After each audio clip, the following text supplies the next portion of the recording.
जरूर जो अपना सिग्नेचर नहीं कर सकती हैं, शपथ ग्रहण नहीं कर सकती हैं, बढ़िया से कोई बात नहीं कर सकती हैं, जो पढ़ी लिखी नहीं है, और एक पढ़ी लिखी आदिवासी समुदाय की महिला अगर देश के सर्वोच्च पद पर जा रहा है तो ये उनके बर्दाश्त नहीं हो रहा है। उनकी माताजी जो मुख्यमंत्री के रूप में 2 बार शपथ ग्रहण ली है और कभी जो है शपथ ग्रहण सही तरीके से नहीं कर सकती हैं। उनका पूरा परिवार जो तेज प्रताप, तेजस्वी यादव, जो पढ़ा लिखा नहीं है, बढ़िया से जो है भाषण नहीं कर सकता है, कोई बोल नहीं सकता है, और उसके बाद जो है वो अपना पद लेते हैं तो पार्टी के अंदर में सारे कुछ अपने लेते हैं, तो दूसरे को जो है बर्दाश्त नहीं करते हैं। पटना एसएसपी मानवजीत सिंह ढिल्लों के बयान के बाद, जिसके बाद बीजेपी के कई नेता उन पर हमलावर हुए, आरएसएस के ऊपर उन्होंने एक एग्जाम्पल दिया था, यानी कि आतंकी संगठन से तुलना करते हुए नजर आए थे। इसको लेकर बीजेपी के नेता गर्म थे, खालिस्तानी तक बता चुके हैं। इसको कैसे देखते हैं? देखिए, पटना एसएसपी ने तो आतंकी को पकड़ा।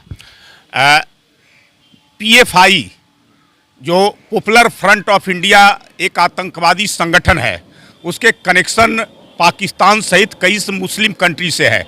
जो कागजात उसके पकड़ाए हैं, उन कागजातों के आधार पर और जिस प्रकार की गतिविधियां थी, जो काम कर रहे थे, उसके आधार पर 2047 तक उसका मुस्लिम देश के रूप में इसको स्थापित करना ये मुख्य मकसद था।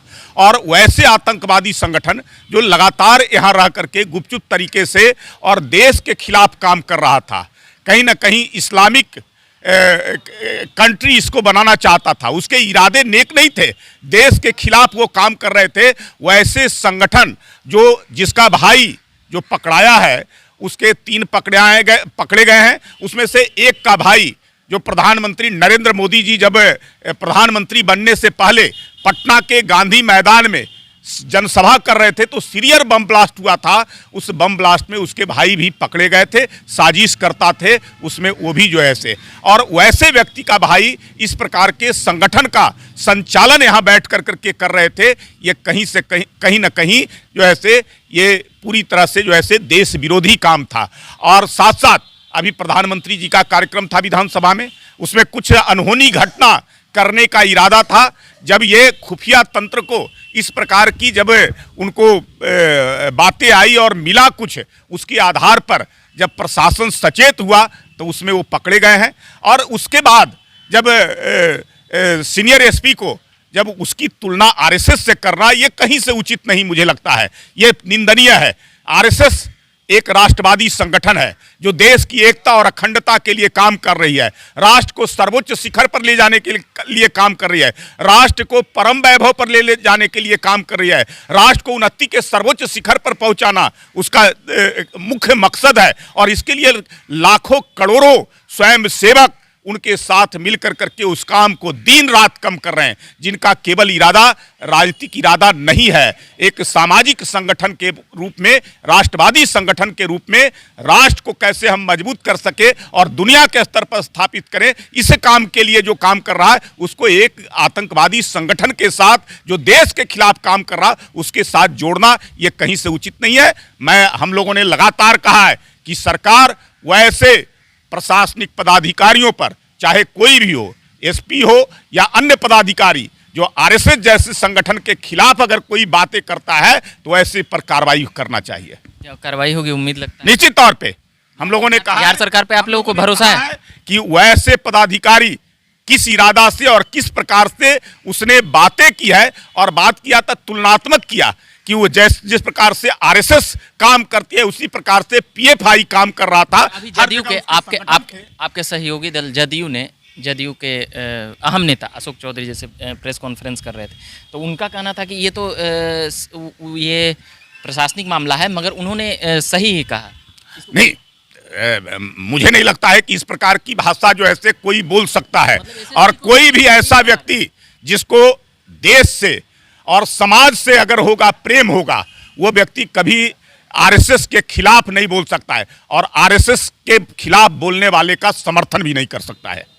राजद और कांग्रेस तो पूरा बोल रही है। अरे वो सब तो जो है आतंकवादी हैं, उनको तो वोट की चिंता है, वो कोई आतंकवादी संगठन हो उसको वोट के रूप में देखते हैं और उनको देश से मतलब नहीं है, उनको अपनी सत्ता से मतलब है, कैसे कुर्सी प्राप्त करें, कैसे अपने वोट बैंक को बढ़ा सके, उनको कोई नहीं है। इस बढ़ाने के लिए वो कुछ भी बोलते रहते हैं। तो वो तो जो है से भाजपा के खिलाफ बोलेंगे, भाजपा के जो सहयोगी संगठन होगा या जो राष्ट्र के पक्ष में काम करता है उसके खिलाफ बोलेंगे। उनको तो इरादा रहता है केवल कि हमको वोट को कैसे बढ़ा सके, वोट बैंक अपना कैसे बना सके, और जो लोग उनको वोट देते हैं उनको खुश करने के लिए वो कुछ भी बोल सकते हैं। तेजस्वी यादव का बयान आया है कि राष्ट्रपति के उम्मीदवार द्रौपदी मुर्मू रबर मतलब कि स्टैचू हैं, मतलब कि वो एक मूर्ति हैं। ये देखिए, तेजस्वी यादव जिस वर्ग का प्रतिनिधित्व करते हैं, अपने आप को कहते हैं कि मैं गरीब का बेटा हूं, पिछड़ा हूं, दलित और दबे कुचले शोषितों का मैं प्रतिनिधित्व करता हूं।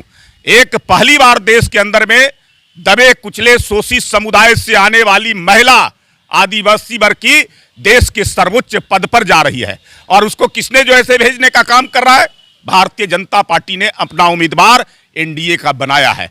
और भारतीय जनता पार्टी को जब भी मौका मिला है, पहली बार अगर राष्ट्रपति बनाने का मौका मिला, एक वैज्ञानिक तो उन्हें मूर्ति करा आता है उनको बनाया, दूसरी बार मौका मिला दलित समुदाय के व्यक्ति को बनाया, और तीसरी बार मौका मिला तो आदिवासी समुदाय के महिला को बनाने का। और उनके बारे में इस प्रकार की भाषा का प्रयोग करना, उनको कोई किसी पार्टी के अंदर में कोई दबा कुचला शोषित या आदिवासी और पिछड़ा वर्ग का व्यक्ति अगर सर्वोच्च पद पर जा रहा है, बड़े पद को हासिल कर रहा है, तो वो बर्दाश्त नहीं होता है। उनको लगता है कि सारा कुछ केवल उनके परिवार में और उनके पार्टी के अंदर में, उनके घर में ही प्राप्त हो। उनकी माताजी जो मुख्यमंत्री के रूप में 2 बार शपथ ग्रहण ली है, और कभी जो ऐसे शपथ ग्रहण सही तरीके से नहीं कर सकती हैं।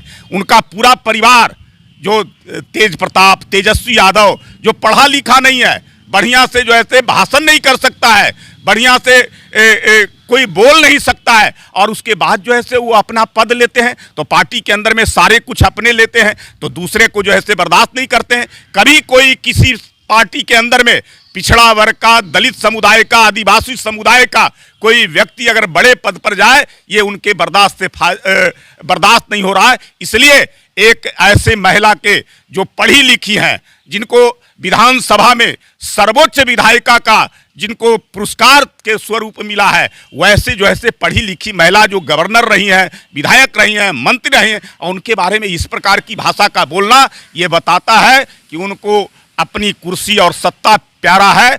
वो अपने लिए कुछ भी कर सकते हैं, पूरे समुदाय, पूरे वर्ग को, पूरे वर्ग को वो केवल जो है से उत्साहित कर करके और उनको अपना केवल वोट बैंक के रूप में इस्तेमाल करते हैं अपनी सत्ता के लिए। आपका कहना है कि राबड़ी देवी जी से ज्यादा पढ़ी लिखी हैं और ज्यादा सक्षम?